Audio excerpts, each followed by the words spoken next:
પોરબંદરના ST depot ખાતે હાલ અનેક પંખા બંધ હાલતમાં જોવા મળી રહ્યા છે, જેને લઈને મુસાફરોને ભારે હાલાકી વેઠવી પડી રહી છે.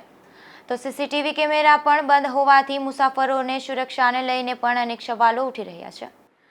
પોરબંદરના એસટી ડેપોનું કરોડોના ખર્ચે નવું બિલ્ડિંગ બનાવવામાં આવ્યું હતું. આ બિલ્ડિંગમાં મુસાફરો માટે બેઠક વ્યવસ્થા અને પ્લેટફોર્મની માહિતી માટે LED પંખા સહિતની તમામ સુવિધાઓ ઉપલબ્ધ કરવામાં આવી હતી. પરંતુ હાલ આ એસટી ડેપોમાં અનેક અસુવિધાઓ જોવા મળી રહી છે. એસટી ડેપોમાં લગાવવામાં આવેલ 13 જેટલા સીસીટીવી કેમેરામાંથી 5 સીસીટીવી કેમેરા બંધ હાલતમાં છે. તો અહીં લગાવવામાં આવેલ પંખા તેમજ પ્લેટફોર્મની માહિતી માટે લગાવવામાં આવેલ LED પણ બંધ હાલતમાં જોવા મળે છે. જેને લઈ અને સામાજિક આગેવાન દિલીપભાઈ મશરૂ દ્વારા એસટી ડિવિઝન ઉચ્ચ અધિકારીઓને રજૂઆત કરવામાં આવી છે.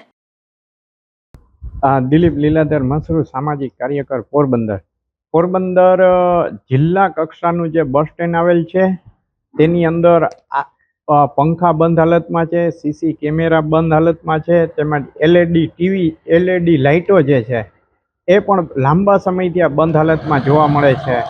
જૂનાગઢ વિભાગીય નિયામક આ બાબતની યોગ્ય દરકાર લઈ ઉનાળાની ધીમી ધારે શરૂઆત થઈ રહી છે, ત્યારે તમામ બંધ પંખા, લાઇટો અને સીસી કેમેરા ચાલુ LED ટીવી એ પણ ચાલુ કરવી ખૂબ જ જરૂરી છે. વિભાગીય નિયામક આ બાબતની યોગ્ય દરકાર લે લોકોની સલામતી અને સુરક્ષા માટે એ ખૂબ જ જરૂરી છે.